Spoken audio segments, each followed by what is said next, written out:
नमस्कार साथियों, हमारे YouTube channel Shiv Shakti study mind पे आप सभी का स्वागत है। आज हम आपसे बात करने जा रहे हैं हिंदी व्याकरण के बारे में। उसमें भी हम आपसे बात करेंगे काव्य सौंदर्य के तत्व में से छंद के बारे में। छंद की परिभाषा और प्रकार ये हम आपसे ऑलरेडी डिस्कस कर चुके हैं, वो आप हमारे प्लेलिस्ट में जाकर देख सकते हैं। यहाँ पर हम बात करने जा रहे हैं चौपाई छंद के बारे में। चौपाई छंद के लक्षण एवं उदाहरण हम बहुत ही आसान और सरल शब्दों में आपके सामने यहाँ इस वीडियो के माध्यम से रखने जा रहे हैं। ये आपके एकेडमिक स्टूडेंट्स के लिए तो इंपॉर्टेंट है ही। एकेडमिक स्टूडेंट्स मतलब वह विद्यार्थी जो कक्षा 6 से 12 तक हैं और जहां पर हमें छंद पढ़ाया जा रहा है, चौपाई छंद से रिलेटेड सारी बातें उनके लिए जाननी आवश्यक है, उनके लिए तो इंपॉर्टेंट है ही। उसके साथ साथ वो सभी विद्यार्थी हमारे भाई बहन जो वनडे एग्जाम्स और यूपीएससी, एसएससी या और भी सीजीएल आदि एग्जाम्स की तैयारी कर रहे हैं, या आप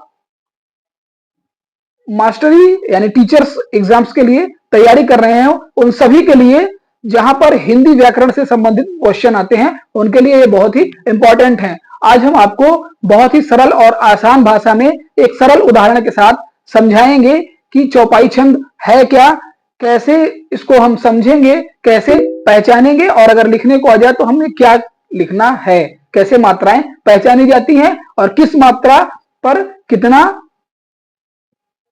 हम गिनती करते हैं। आइए शुरुआत करते हैं। चौपाई छंद क्या होता है? चौपाई 4 चरणों वाला एक सममात्रिक छंद है, जिसके प्रत्येक चरण में 16-16 मात्राएं होती हैं तथा इसके प्रत्येक चरण की अंतिम मात्रा गुरु यानी 2 मात्रा होती है। इस तरह की होती है, एस के जैसा बना होता है, अंग्रेजी के एस अक्षर के जैसा, इसे हम गुरु कहते हैं। इसका मतलब है कि जिस अक्षर पर यह मात्रा है वो 2 गिना जाता है, उसकी मात्राएं की गिनती 2 होती है।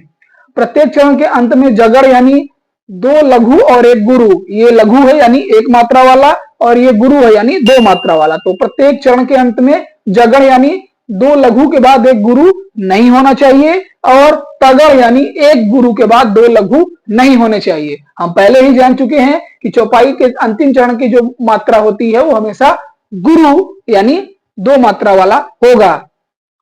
उदाहरण आइए देख लेते हैं। मंगल भवन अमंगल हारी, द्रबहु सुदशरथ अजिर विहारी, दीन दयाल विरुद्ध संभारी, हरहुनाथ मम संकट भारी।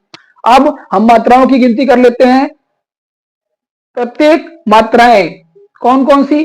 बड़ा आ, बड़ी ई, छोटा ए, बड़ा ए, ओ, आओ, अंग, अह, अंग और अह, ये सब जो मात्राएं होती हैं इनकी गिनती हमेशा 2 मात्राओं यानी गुरु में की जाती है। इसके साथ साथ जो संयुक्ताक्षर होते हैं उनकी भी 2 मात्राएं होती हैं, मगर उनके लिए नियम दूसरे हैं। नियम से मात्राएं कैसे लगाई जाती हैं इसके नियम से संबंधित दूसरा वीडियो हम आपको जल्द ही अपलोड कर देंगे। यहां आप देख ये समझ लीजिए कि जो कौन कौन से आ, बड़ा आ, बड़ी ई, ए, छोटा ए, बड़ा ए, ओ, आओ, अंग, अ, इन सब के लिए मात्राओं की गिनती 2 होती है, बाकी सभी के लिए मात्राओं की गिनती 1 होती है।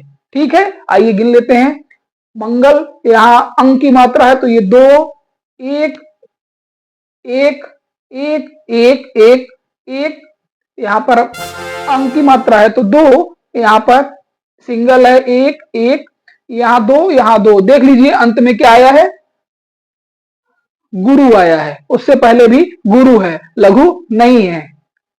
अब हम गिनती कर लेते हैं। 2, 3, 1, 4, 5, 6, 7, 8, 2, 10, 11, 12, 4, 16, 16 मात्राएं एक चरण में। दूसरा चरण आ जाइए, एक मात्रा, एक मात्रा, एक मात्रा, एक मात्रा, एक मात्रा, एक, एक, एक, एक, एक, एक ही मात्रा, यहां भी एक मात्रा, यहां आ की मात्रा लगी है इसलिए 2, यहां आ की मात्रा लगी है इसलिए 2। अब गिनती कर लीजिए, 1, 2, 3, 4, 5, 6, 7, 8, 9, 10, 11, 12 और 4, 16, 16 मात्राएं दूसरे चरण में भी।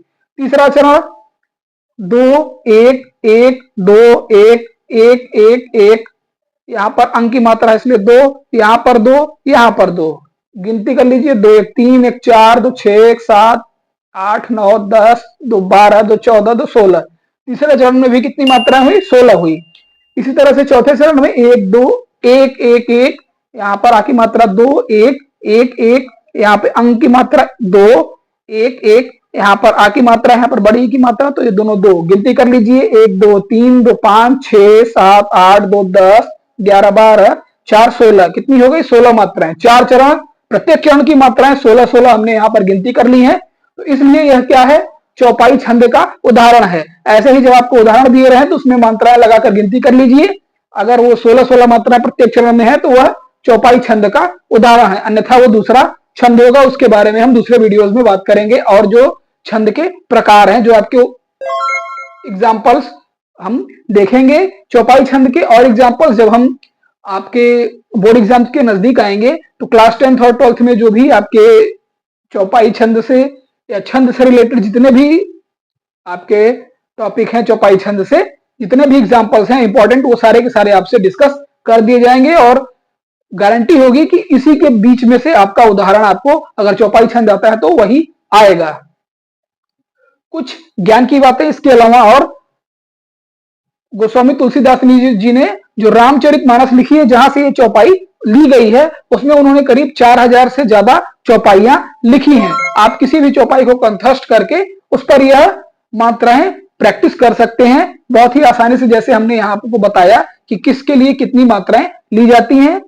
इसके अलावा अगर आपको नहीं समझ में आया कि मात्राएं कैसे हम लगाते हैं, तो उसके लिए अलग एक वीडियो हम जल्द ही आपके अपने YouTube चैनल पर डाल देंगे और प्ले लिस्ट में उसको डाल देंगे। आप उसे आसानी से और अच्छे तरीके से देखकर समझ लीजिएगा।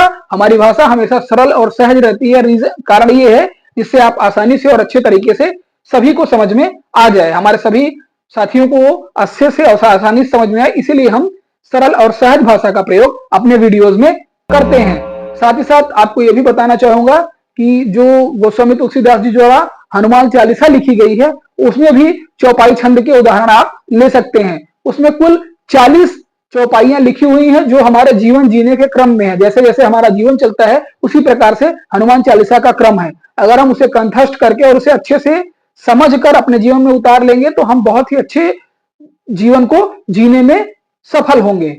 ये तो आपके लिए कुछ ज्ञान की बातें हुई। आशा है आपको हमारा वीडियो पसंद आया होगा और हमारी समझाने का शैली आपको अच्छी लगी होगी। अगर आपको हमारा वीडियो पसंद आ रहा हो, हमारे समझाने की शैली अच्छी लग रही हो और अभी तक आपने हमारे चैनल को सब्सक्राइब नहीं किया है, तो प्लीज प्लीज प्लीज आपसे अनुरोध है कि हमारे चैनल को सब्सक्राइब करिए, हमारे कंटेंट्स को पूरा वॉच करिए, लाइक करिए और अपने सभी साथियों के साथ शेयर करिए जो इस चीज की जिन्हें आवश्यकता है, जिन्हें ये चीजें समझ में नहीं आती हैं। हम आसानी और सरल सहज भाषा का प्रयोग करते हुए ये समझाने का प्रयास कर रहे हैं। इसी के साथ हमारा प्रयास आपकी सफलता। धन्यवाद।